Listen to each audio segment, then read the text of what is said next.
Thank you. That was such a good game, wasn't it, earlier? I was looking around the room and I could definitely see a divide.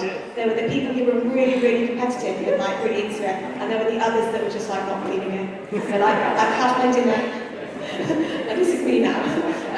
But just stick with us, we've got a really great evening planned, and we're kicking off with an interview. So can I ask Alex to come up, please?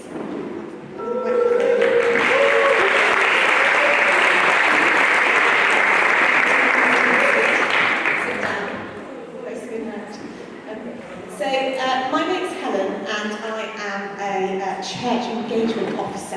And I cover the Midlands. We're part of what's called a church engagement team. And one of the things we love to do with the church engagement team is to speak to churches, help train churches, and equip churches to work with refugees and asylum seekers. And one of those churches is a church called St. Nick's in Nottingham, and Alex is a part of that church. So, Alex, would you like to start by telling us a little bit about yourself, where you originally come from, and what your journey to the UK was like? Well, good evening, everyone. My name is Alex. I'm currently working in St. Nick's as a refugee worker. And by answering your question, well, I come from El Salvador. El Salvador is located in Central America. That means between Mexico and South America. It's a very small country. And my journey from El Salvador to here to the UK was a little difficult. I came by plane traveling from El Salvador, Central America, to Colombia, South America. It was a little difficult in the sense that they did a lot of questions in my immigration. So that was a very difficult part because I was traveling with my family, my wife, my brother-in-law, and my mother-in-law. So none of them speak English. I know a little bit of English because I used to live in the United States when I was a teenager. So I was leading them, and it was very difficult because I had to answer most of the questions. Because when we were fleeing from a threat from our country, and basically we had to say that we were on holiday, we were traveling on holiday. And you know, these immigration officers, they have like a sixth sense. I mean, they can smell the fear, they can see when someone is nervous, like in the films, when, you know, an inspector catches someone. So, giving all this encourage to my family, we're going to be okay, everything is going to be just fine. They didn't have any experience traveling. It was very difficult. I remember that I got to the airport in Colombia, and I passed the metal detector, and I said, well, I'm safe now. But suddenly, I heard stop. And they were trying to stop my wife. And she got really, really nervous. And this officer was asking a lot of questions, even for the shoes. Why are you wearing this? If you're on a holiday, why are you dressed like this? And it was very difficult. I thought, one wrong answer, and we're going to be returned. That's it. That's going to be the end of the trip. So getting all that tension was very difficult back then. But I remember that when I get to the Heathrow Airport, wow, it was such a relief because all the questions that I got from my country in El Salvador, and also all the questions from Colombia, when I got to the officer, he just said, what is the purpose of your visit? I remember saying, well, it's not a holiday, definitely. I'm here just to sing a song. He was so kind, he was very nice, and he said, don't worry, I'm going to help you. And I remember a dedicated team that was in the Heathrow Airport, welcoming people as well, with hot coffee, cocoa, and all the different meals that they have. And they say, well, you're safe now, you made it. So, no worries, we're going to be taking care of you. So that's basically the part of the trip where everything began. What an amazing welcome there. I don't know if that's typical or not, but that sounds like you had a really positive experience of actually being welcomed here. So, you say you're from El Salvador. What was your experience of the church in El Salvador and Christians in your home country? In El Salvador, I can say that approximately 80% of the churches are Catholic churches, and the rest are evangelistic churches. So we do have a Christian background. Most of the people believe in God, and we are Christians. And well, the experience in church was, well, I didn't have much activity there. Just going every Sunday to church, and just that basically. And sometimes we gathered to do Bible studies, but there was not much activities to do. Okay, so one of the things that we encourage churches to do if they're looking for a project to try and welcome refugees and asylum seekers, like Alex, is to get involved in a project called Welcome Boxes. Some people here might be familiar with Welcome Boxes. And when you arrived in Nottingham, you were visited by somebody with a welcome box, weren't you, Alex? Can you tell us a little bit about what that was like? Well, when I first met churches here in the UK, it was very different from what I was expecting, because I remember there is a place in Nottingham that is called the Refugee Forum. They help refugees, asylum seekers with anything that they need, from clothing to getting the legal aid assistance. And they refer me and my family to the Welcome Churches and the Welcome Boxes team. And then we got a visit from two ladies saying, "We're interested in you, we want to give you the welcome." I remember they brought this box, and I was wondering what is inside. I just want to know what's inside. So I was just waiting the time. But they took the time to chat with me, to ask me, "Are you okay? Do you need anything?"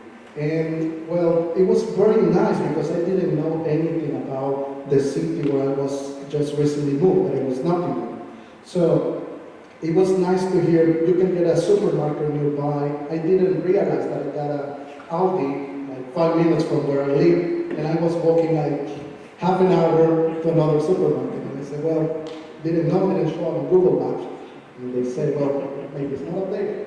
And I remember that conversation I had with these two ladies. It was so nice to have a friendly welcome. And when they leave, I opened the box, and it was the inside. There was a lot of things of, basic things that you may need, toiletries and things like that. But what I realized inside that box, it's actually someone that is caring for you. It doesn't matter what it's inside, but I just figured this moment, these people doesn't know anything about me, anything about my family, and they are still giving me a welcome. And I remember that they invited me to St. Nick's, and I was refusing to go into St. Nick's because of my previous experience in El Salvador with the different churches. And being honest and respectful, I thought it might be a little bit boring. It might be a little bit boring, and I prefer to stay at home. I don't know the city, I don't know anyone, so I'll just watch YouTube videos and that's it. But when I got to the St. Nick's church, everyone was smiling. Everyone was very friendly. It was this warm welcome that I got, even though that I was new to the church. It felt like I was in family. That's absolutely amazing. It felt like you were with family. So how did you then become more drawn into the church and more involved in St. Nick's? So when I experienced that welcome from Welcome Boxes and after from St. Nick's, that was something, a relief, because I was going through a lot of things in my mind, and well, not only my things, also my family problems, because they didn't speak English at that moment. So I was filling out the forms, I was doing everything for them, and when I got there, it's just forget about every single problem that you have. You can concentrate now, you can worship. I didn't know any song, but I was willing to sing every song that was basically in church. So I really enjoyed that. And I said, well, this is something that I don't want to keep a secret. I will definitely love to share with different people. And I remember saying, but who am I going to share it with? I don't know anyone here. And well, the opportunity came, thanks God. that they told me, well, we have another family from El Salvador that actually speak Spanish. Can you help them? Yes, I'll be happy to do it. Then another family, and more families kept coming. So then they told me, maybe you should do it more formal, because I was walking by myself to meet everyone, and then I joined the team of the welcome boxers, and I became a welcomer. And it was so nice to experience that, and more people also was willing to welcome more families. And I really thank God that right now we have approximately 22 families in Nottingham from El Salvador. So that's an amazing opportunity. And we have been welcoming them, and now everyone is also willing to help and welcome more people, not only from El Salvador. We have people from Honduras, Nicaragua, South America, and on different scenarios, asylum seekers, refugees, or people that just travel for work. So it's always great to give a welcome to someone that can speak your language as well. That's amazing. So you went from being somebody who received a welcome box to then having that warm welcome, and then becoming somebody who gave welcome boxes to others. And that's just such a lovely image and a picture of what we'd love to see: refugees, asylum seekers, finding their place in the church, and then being able to offer that welcome to others as well. So that's fantastic. It's so encouraging to hear that you had that experience. If there was one thing that you could say to the church in the UK in terms of their work with refugees and asylum seekers, what would you say to the church in the UK? Well, if there's one thing, well, give the smiles. I mean, give a smile to the new members. I still remember the smiles that I got like 3.5 years ago. And they were not saying a single word. It's just a facial expression.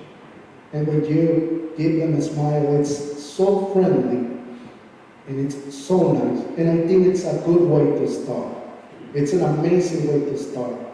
After that, well, you can find a way to communicate. It doesn't matter from which nationality. And that's the way that I like to start sometimes. And I might even look a little bit weird sometimes just smiling. But sometimes actually works. So that will be one of my advices. Keep smiling to the people.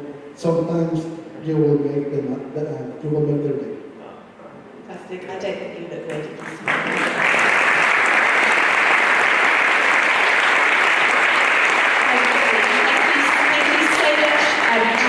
Sharing with us. If you happen to be here from a church and you're not on our network, or you're on our network but you've not, or Welcome Box Church and you want to find out more, do come and speak to me or any member of the team with a blue lanyard on, and we'd love to speak to you more. So yeah, just really want to encourage you to keep doing what you're doing and smile, as Luke said. Thank you guys. And now I'm going to hand over to Sue.